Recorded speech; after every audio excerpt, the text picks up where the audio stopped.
Start करता हूं। 2019 के मिडिल में मेरे कुछ फ्रेंड्स हैं जो 2002 के चार्टर्ड अकाउंटेंट पास आउट्स हैं।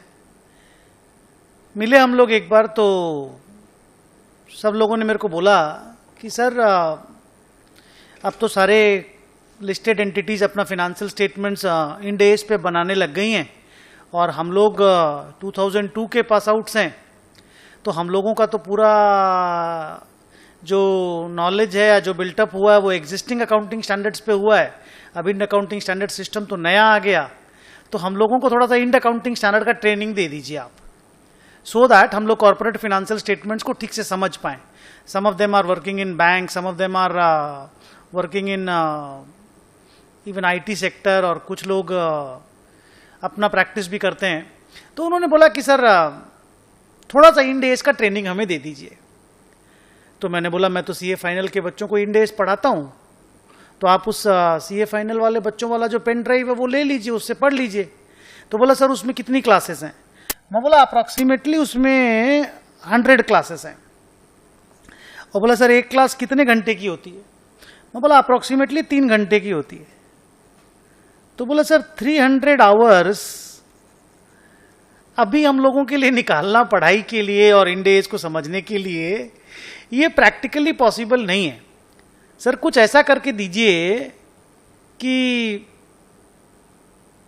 जल्दी से थोड़ा कमती आवर्स में हमारा काम हो जाए, 3 घंटे में हमारा काम हो जाए, 30 घंटे में हमारा काम हो जाए, 30 से 40 घंटे में, थोड़ा कमती ड्यूरेशन का बना करके दीजिए और थोड़ा सा इंटरेस्टिंग बना करके दीजिए, थोड़ा सा एंटरटेनिंग बना करके दीजिए, सो दैट हम लोग उसको देख भी पाएं। कभी गाड़ी में बैठे हो या मान लीजिए कभी मोबाइल से देखने का मन करे, कभी भी खाली टाइम में हम लोग उसको देख पाएं और हम लोगों को इंड एज का एक बेसिक स्ट्रक्चर समझ में आ जाए। तो मैंने उनको बोला देखो, जिस चीज को मैं 300 घंटे में सीए फाइनल्स पे पढ़ाता हूं, उसको 30 घंटे में या 40 घंटे में कवर करना प्रैक्टिकली पॉसिबल नहीं है, वो होगा नहीं। तो उन्होंने बोला सर आप कुछ कीजिए और थोड़ा सा आप कोशिश करेंगे तो आप इस चीज को एग्जीक्यूट कर पाएंगे। मैं बोला चलो ठीक है, मैं कोशिश करके देखता हूं। तो उस वक्त तो बात आई गई होगी। उसके बाद अभी पिछले 2-3-4 महीनों से मुझे लगा कि चलो ये काम करके देखते हैं। तो ये प्रोडक्ट जो है, ये प्रोडक्ट डिजाइन हुआ और हमने इस प्रोडक्ट का नाम इंड एज सिंप्लीफाइड रखा। तो इंड एज सिंप्लीफाइड आप ये समझ लो कि इंड अकाउंटिंग स्टैंडर्ड्स का जो नया सिस्टम इंप्लीमेंट हुआ है उसको सिंपल तरीके से इजी और कंफर्टेबल वे में आप लोगों को समझाने का एक कोशिश है।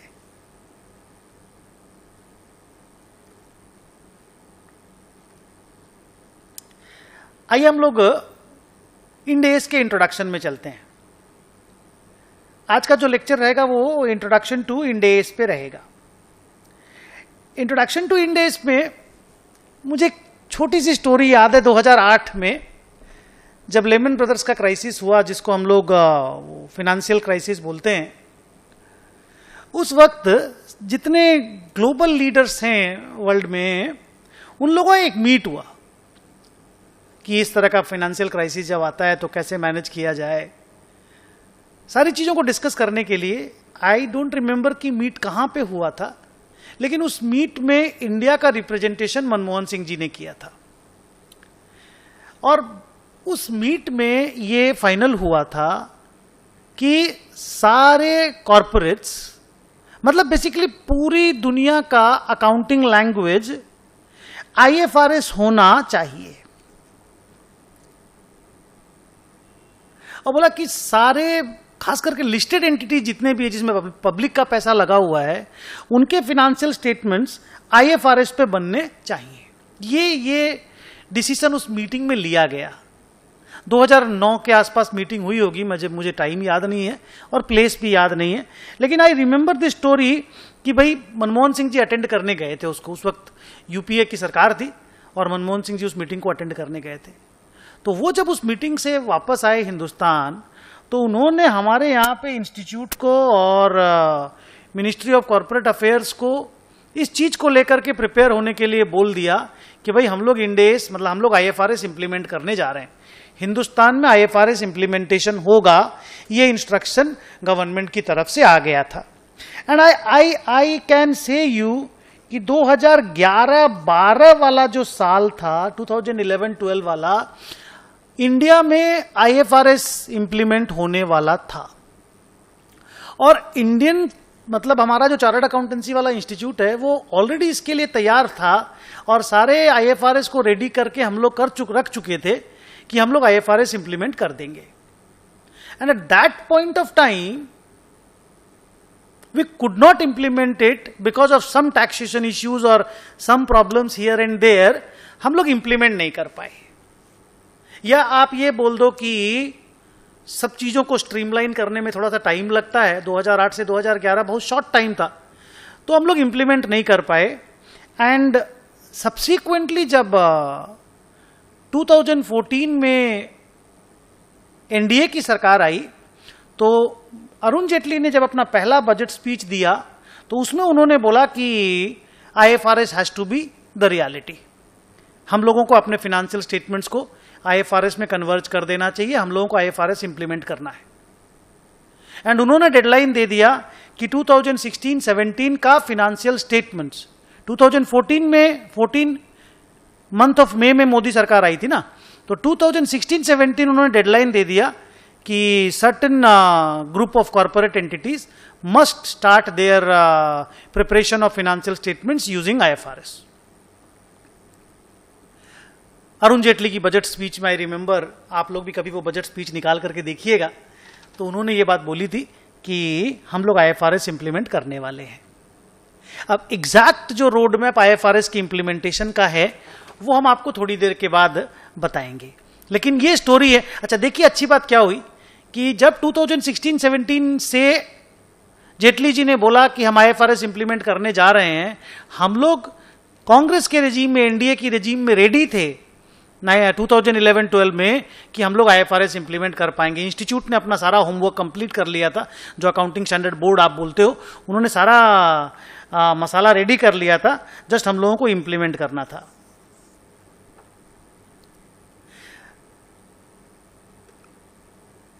अब डिस्कशन को आगे बढ़ाते हैं। आज के हम लोगों के एजेंडा में ये 4 चीजों को कवर करना है। What are Ind accounting standards, क्या चीज है ये, what are the carve outs and carvings, what is the road map for implementation of Ind accounting standards, and क्या क्या इंड अकाउंटिंग स्टैंडर्ड का लिस्ट है, कैसे उसकी नंबरिंग वगैरह होती है, इसको हम लोग आज के कवरेज में डालेंगे। सो इंड अकाउंटिंग स्टैंडर्ड क्या है। अच्छा, एक और छोटा सा बात आपको बताना है कि आज के दिन की रियलिटी इंड अकाउंटिंग स्टैंडर्ड्स हैं। अब इंड अकाउंटिंग स्टैंडर्ड्स के आने के बाद जो एग्जिस्टिंग अकाउंटिंग स्टैंडर्ड्स हैं उनका क्या होगा या उनका क्या हुआ, उनका इंप्लीमेंटेशन कौन करता है, उसके ऊपर एक छोटा सा बात बताता हूं मैं आपको, ठीक है।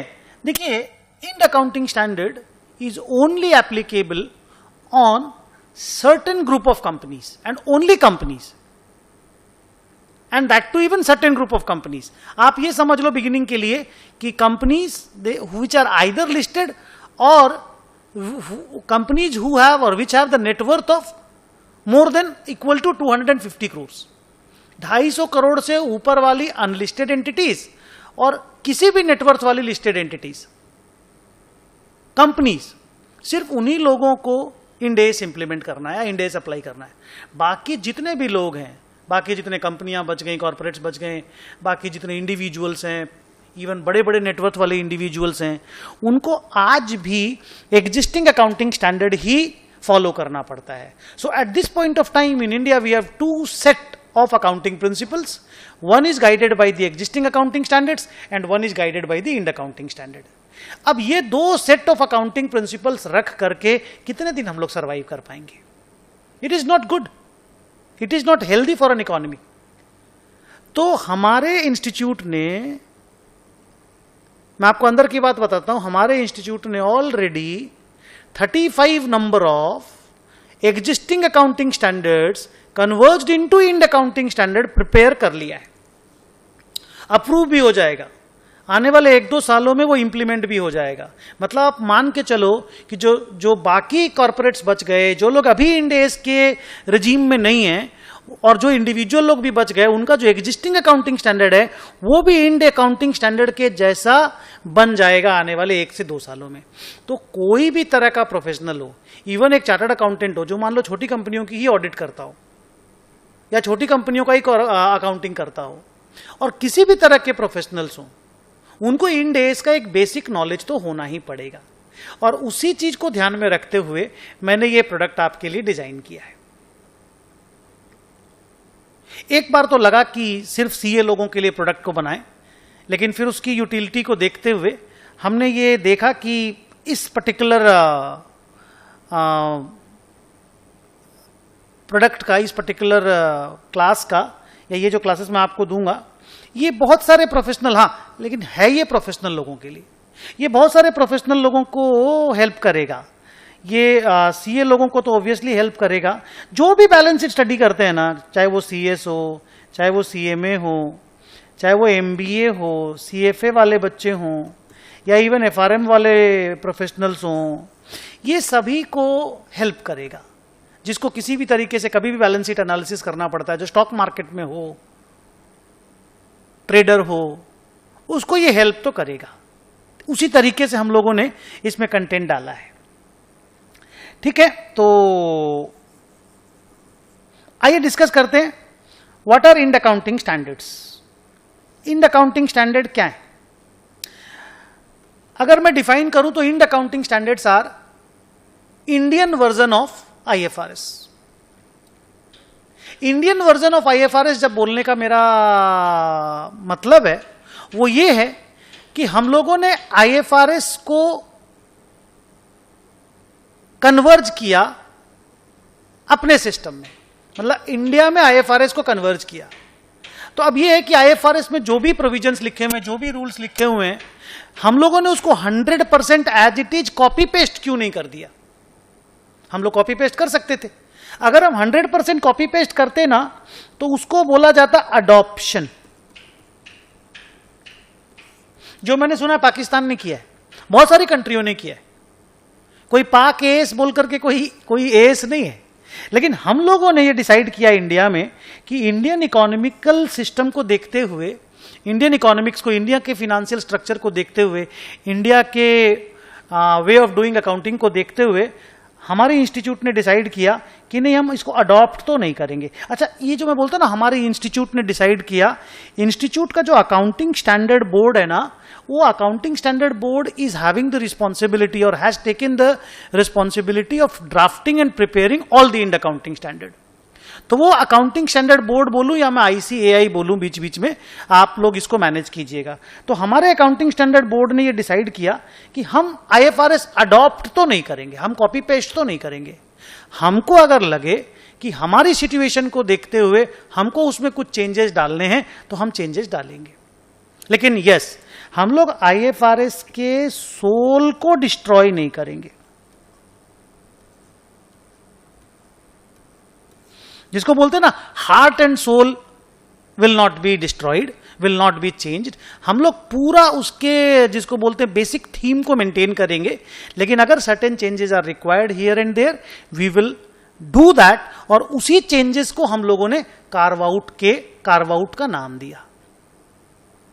और इवन ये भी डिसाइड हुआ कि अगर हम लोगों को कुछ और एडिशनल पैराग्राफ्स डालने होंगे, कोई एडिशनल रूल डालना होगा जो आईएफआरएस में नहीं है और हम लोगों को इंडिया में चाहिए, तो हम लोगों ने वो एडिशनल रूल भी इंड एस में डाला है और उसको नाम दिया गया कार्व इन्स। आने वाले टाइम पे क्या क्या कार्व आउट्स हैं, क्या क्या कार्व इन्स हैं, मैं आप लोगों को बताऊंगा। अब देखिए, इस पूरे इंड अकाउंटिंग स्टैंडर्ड के इंप्लीमेंटेशन में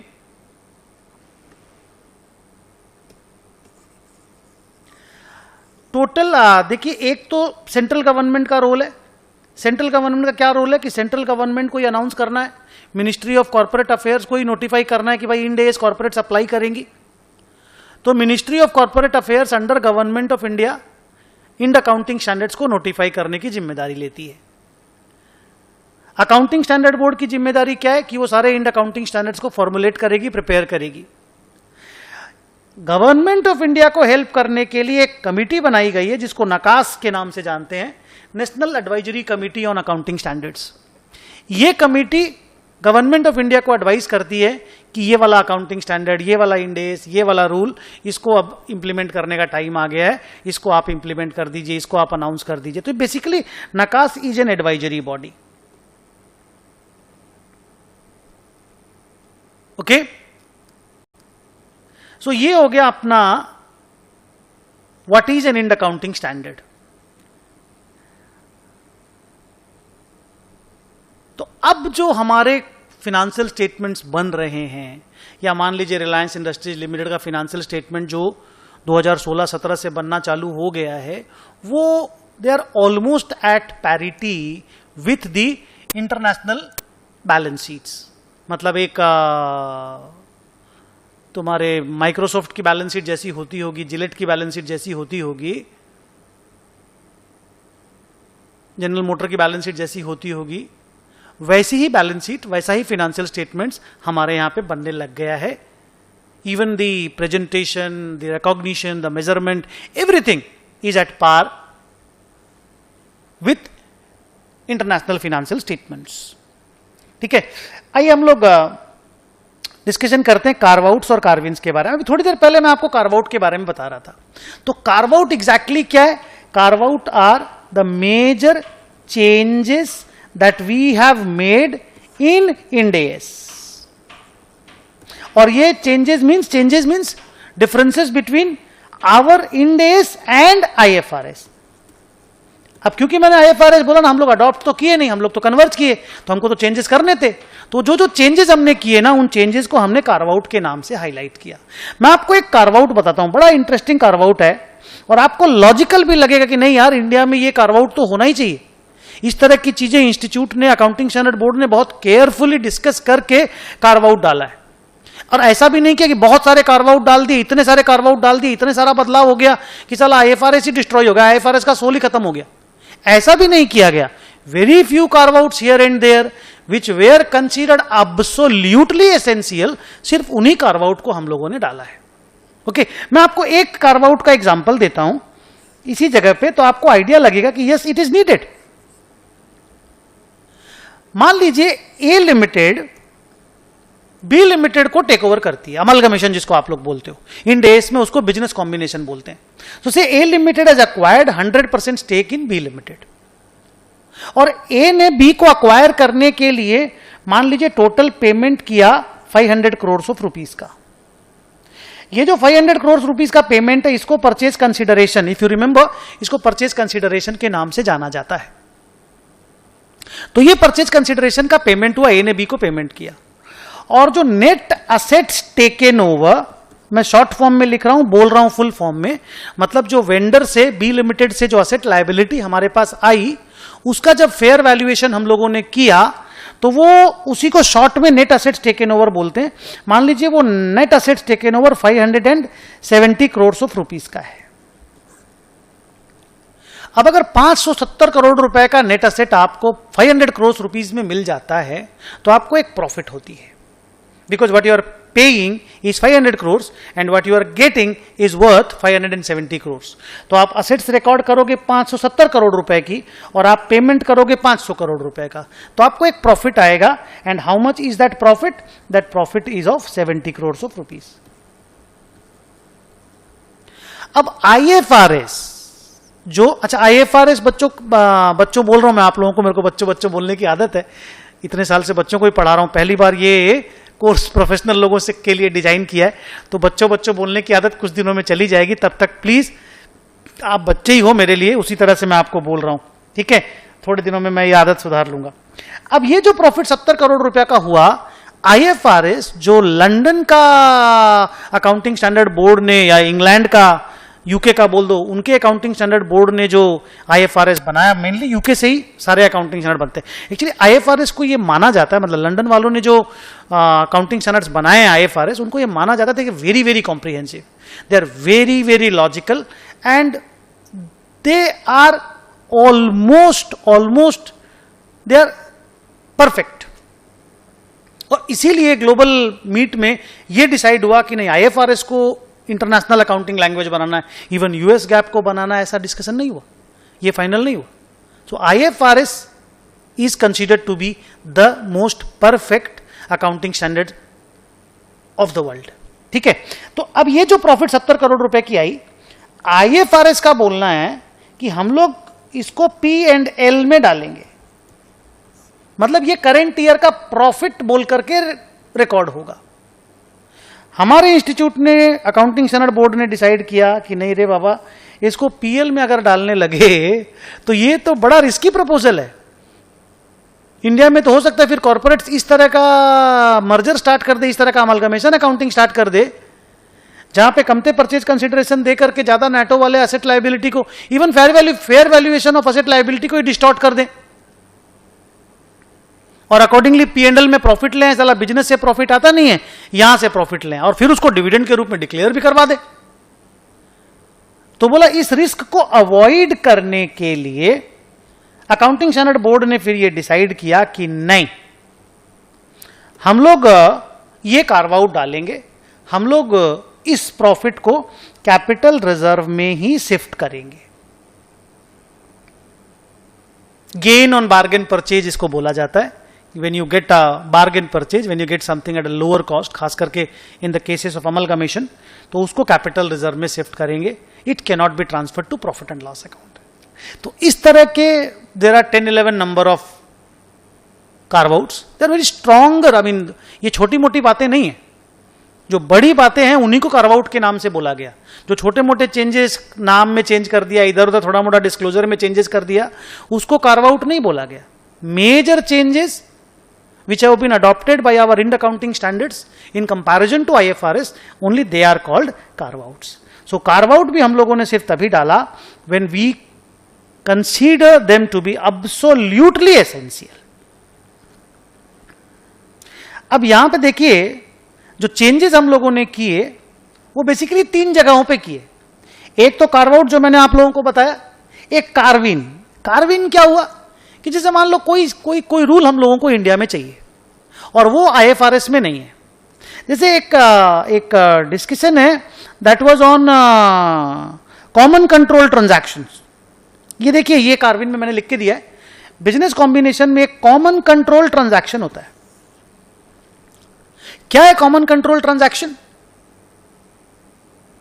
अगर आप सीए के स्टूडेंट हैं, आई मीन सीए हैं, तो जो amalgamation in the nature of merger होता था ना, अगर ये वर्ड आपको याद हो, भूल तो गए होंगे, 15-20 साल, कितने साल हो गए आपको सीए बने हुए मालूम नहीं, लेकिन एक amalgamation in the nature of merger होता था। उस तरह के ट्रांजैक्शन को सीसीटी के नाम से इंड एस में हम लोगों ने बोला है। आईएफआरएस में ऐसा कोई रूल ही नहीं है। अब सीसीटी क्या है, कॉमन कंट्रोल ट्रांजैक्शन क्या है कि मान लो A limited is owned by say two people say Ram and Rajesh, 2 persons Ram and Rajesh, 100% stake Ram और राजेश के पास भी है, पास ही है। राम और Rajesh control A limited and say there is another entity B limited which is also controlled by Ram and Rajesh. So these are 2 separate entities controlled by 2 same persons Ram and Rajesh. अब मान लो Ram and Rajesh ने decide किया कि हम लोग ए लिमिटेड और बी लिमिटेड को मर्ज कर देंगे, मिला देंगे और एक नया एंटिटी बनाएंगे ए बी लिमिटेड। अब ये जो ए बी लिमिटेड के नाम से एक नया एंटिटी बनेगा, इसको कंट्रोल करने वाले लोग कौन होंगे? वही राम एंड राजेश होंगे। That means pre combination 2 entities को कंट्रोल करने वाले जो लोग थे, कॉम्बिनेशन के बाद भी कंट्रोल करने वाले लोग वही हैं।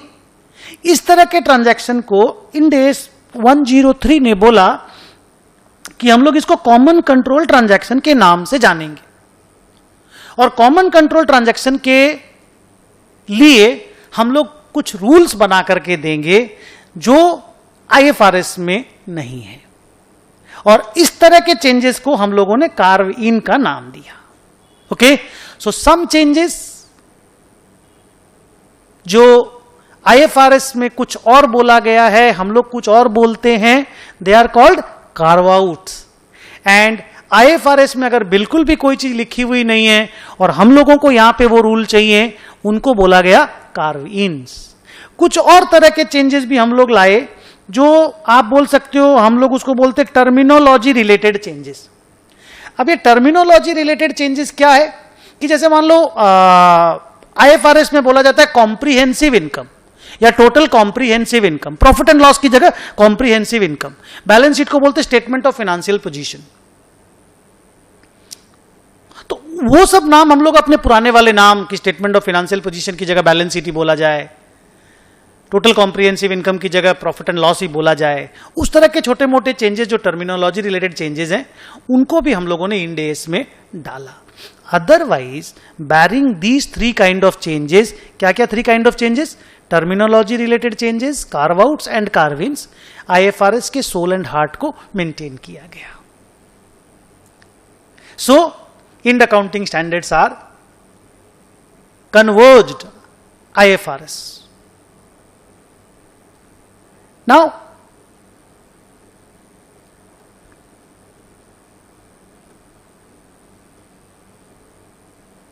अगले डिस्कशन में चलते हैं। मैं प्रीवियस में चला गया, मुझे नेक्स्ट में जाना था, ये मशीन वसीन वगैरह यूज करना सीख रहा हूं। तो अगला डिस्कशन है कि road map for implementation of end S क्या था या क्या है। देखिए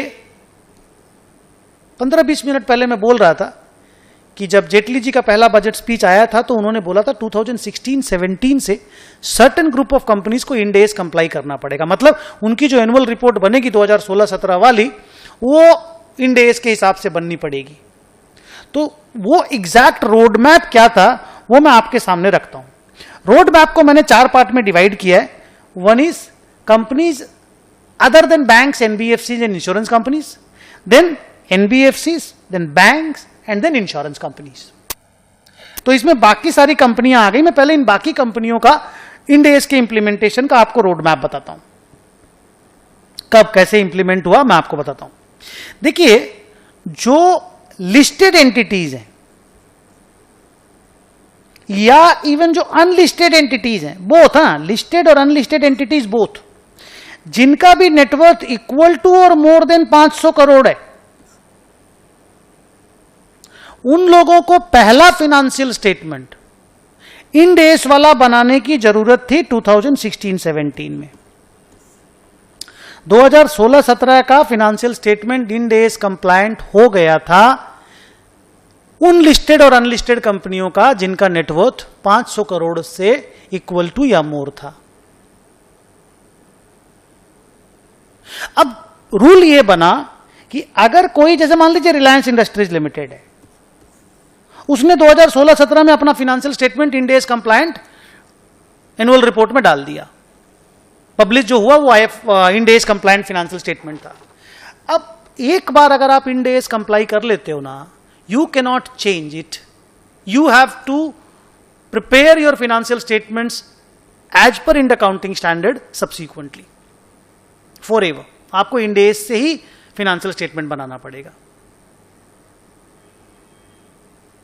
चाहे फिर आपका नेटवर्थ कोई पीरियड में कमी क्यों ना हो जाए, आपको IFRS कंप्लाई माने इंड एस कंप्लाई करना ही पड़ेगा। और एक बात था, अगर आप इंड एस कंप्लाई कर लेते हैं ना, तो आपकी जितनी भी सब्सिडियरीज हैं, आपके जितने भी एसोसिएट्स हैं और आपके जितने भी जॉइंट वेंचर्स हैं और इवन आपका जो पेरेंट है, उनको नेचुरली इंड एस कंप्लाई करना पड़ेगा। So from the year 2016-17 Reliance का खुद का, सब्सिडरीज का, एसोसिएट्स का, रिलायंस का तो कोई पेरेंट नहीं है, लेकिन अगर कोई पेरेंट होता तो उनका भी financial statement end S compliant 16-17 से हो गया। अब जो सेकेंड फेज में जो जिन लोगों को कवर किया गया वो था बाकी लिस्टेड कंपनियां। Listed companies more than 500 crore 16-17 में घुस गई।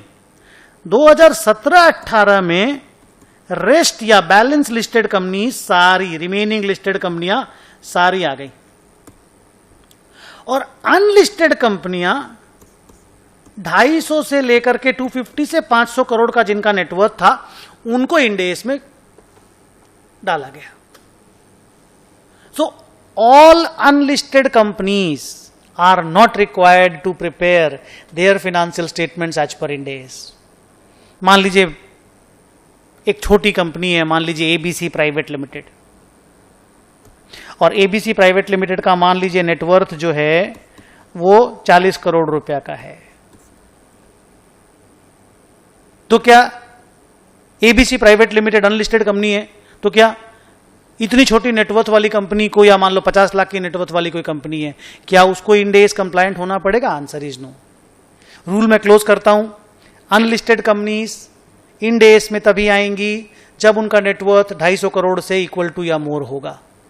लिस्टेड कंपनियों का नेटवर्थ कितना भी हो, उनको इंड AS कंप्लायंट होना पड़ेगा.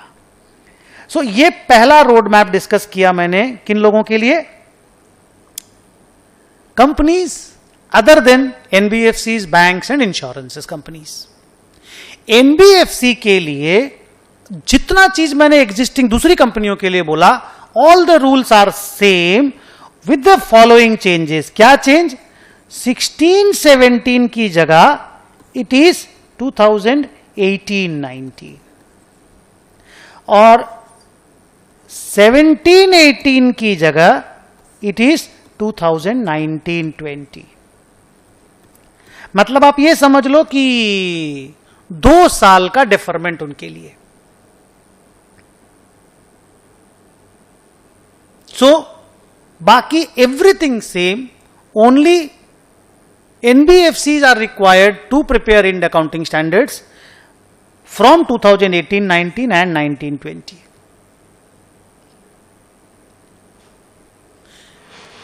Banking companies, I remember banking company के लिए ये जो 1/4/2020 देख रहे हो ना आप, 2020-21, ये NBFC का है.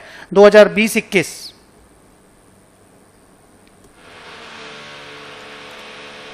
इसमें इन लोगों को फाइनेंशियल स्टेटमेंट को इंड AS कंप्लायंट करना था, लेकिन फिर बाद में अनाउंसमेंट आया कि अभी हम लोग रेडी नहीं है. RBI ने बोला कि हम लोग सब्सिक्वेंटली अनाउंस करेंगे. जब अनाउंस होगा तो उसके बाद ही बैंक्स को इंड AS कंप्लाई करना पड़ेगा.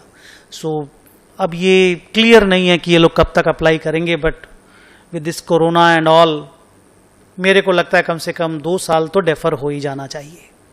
आई am not 100% sure about it, but it's my guess कि अभी जिस तरह का सीन है, banks will take some time to adopt Ind AS. Same is with insurance companies. Insurance companies के लिए जो भी रेगुलेटरी अथॉरिटी IRDA नकॉन, वो लोग अनाउंस करेंगे, and then only it will be, I mean insurance companies will be complying with IND accounting standards. So date will be subsequently announced. So ये story complete हुआ road map for implementation of IND accounting standards. Now next discussion है list of IND accounting standards का. इसके पीछे एक बढ़िया सा story है, सुनिए. आप एक बार ना ये IND accounting standard का नंबरिंग देखिए, आपको सरप्राइजिंग लगेगा. और उस सरप्राइज का जो चाबी है, उस ताले का जो चाबी है, वो मैं खोल करके दूंगा आपको. क्या हुआ कि जब अकाउंटिंग स्टैंडर्ड बोर्ड ने ये डिसाइड किया कि हम लोग IND AS इंप्लीमेंट करेंगे, सारे IND accounting स्टैंडर्ड जब रेडी हो गए, तो नंबरिंग को लेकर के जब इश्यू आया कि हम लोग नंबर कैसे दें, because in total there are 39 number of IND accounting standards. अब ये जब टॉपिक छिड़ा कि इनका नंबरिंग कैसे दें, 1 to 39 दे दें, कैसे दें, तो ये डिस्कशन फाइनल हुआ कि जिस तरीके से IFRS का नंबर्स हैं, हम लोग भी उसी तरीके से नंबरिंग करेंगे. मतलब नंबर और नाम हम लोग चेंज नहीं करेंगे. अब IFRS का नंबरिंग का आप स्टोरी सुनोगे तो आपको ये प्रॉब्लम हो जाएगी, आपको समझने में दिक्कत हो जाएगा, साला फिर हम लोग अपने यहां पे नंबरिंग कैसे दें. सुनिए IFRS का स्टोरी क्या है नंबरिंग को लेकर के. 2000 के पहले इंग्लैंड में, एग्जैक्टली ऐसे बोलूं मैं कि इन द ईयर 2000 इंग्लैंड में अकाउंटिंग स्टैंडर्ड, उनका जो बोर्ड था इंटरनेशनल अकाउंटिंग स्टैंडर्ड बोर्ड, उसको रिकॉन्स्टिट्यूट किया गया। तो ईयर 2000 में ये डिसाइड हुआ कि वो लोग जितना भी नया अकाउंटिंग स्टैंडर्ड देंगे इंग्लैंड वाले, उसको IFRS बोल करके देंगे, और उनका नंबरिंग IFRS 1, 2, 3, 4, 5, 6 करके देंगे। तो अभी तक 2000 के बाद उन्होंने 16 नंबर ऑफ IFRS अनाउंस किया है। और ईयर 2000 के पहले उनका जो अकाउंटिंग स्टैंडर्ड बोर्ड था, उन्होंने IAS बोल करके 1 to 41 तक अनाउंस किया था। नंबर्स बोल रहा हूं। अब ये प्रॉब्लम है, देखिए कि इंग्लैंड में तो there are IAS 1 to 41 and IFRS 1 to 16। आज दोनों को IFRS ही बोला जाता है, but exact story is one is IAS and one is IFRS। मतलब there is an IFRS 1 and there is an IAS 1 also.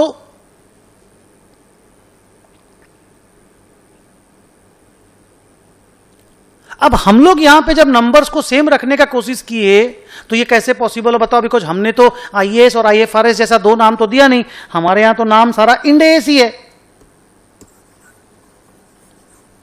तो इस नंबर गेम को कैसे सल्टाया जाए? तो उसको सल्टाने का ये स्टोरी हुआ, देखिए कि जो IAS 1 से 41 था, उसको हम लोगों ने बोला they will become Ind AS 1 to 41। इंड AS 1 to 41। और जो IFRS 1 to 16 था, उसको हमने बोला इंड AS 101 to 116। 101 से 116, 100 उसमें ऐड कर दिया। तो आज के दिन IFRS 1 किसके साथ कंपेरेबल है? हम लोगों के इंड AS 101 के साथ। IFRS 1 is first time adoption of IFRS, तो हमारे यहां पे इंड AS 101 है, first time adoption of Ind AS। हम लोग पढ़ेंगे सारे इंड AS अलग से, लेकिन नंबर गेम ये खेला गया। IFRS 1 to 16 became Ind AS 101 to 116, okay? And IAS 1 to 41 became Ind AS 1 to 41. आप देखिए यहां पे ये सारे लिस्ट ऑफ Ind AS हैं। यहां लेफ्ट हैंड साइड में देखिए 1, 2, 7, 8, 10। अब ये 3, 4, 5, 6 कहां है? ये रिमूव हो गया, ऑब्सोलीट जिसको बोलते हैं, ये हटा दिए गए। Ind AS के सिस्टम में नहीं, IFRS में ही हटा दिया गया, लंदन में हटा दिया गया। तो हम लोगों ने 3, 4, 5, 6 कभी बनाया ही नहीं। हम लोग 1, 2 बनाया, सीधा फिर 7 बनाए। तो बीच में जो इंड AS गायब हैं, उसकी जगह पे नए इंड अकाउंटिंग स्टैंडर्ड ऑलरेडी 1, 2, 3 मतलब 101, 102, 103 के नाम से रेडी है। सो इंड AS 1 to 32 इस पेज में है, यहां देखिए 41 तक, और उसके बाद 101 से लेकर के नीचे देखिए आप लोग 116 तक। ये नंबर का गेम इंड अकाउंटिंग स्टैंडर्ड का है। सो विद दिस आज की क्लास हम लोग खत्म करते हैं, आज का लेक्चर हम लोग खत्म करते हैं। एक छोटा सा जोक आपको सुना करके क्लास को खत्म करते हैं। एक लड़का और एक लड़की, बॉयफ्रेंड गर्लफ्रेंड है। बोला, लड़की बोलती है लड़के को कि चलो मूवी देखने चलते हैं। दोनों गए मूवी देखने के लिए, टिकट की लाइन में खड़े हैं।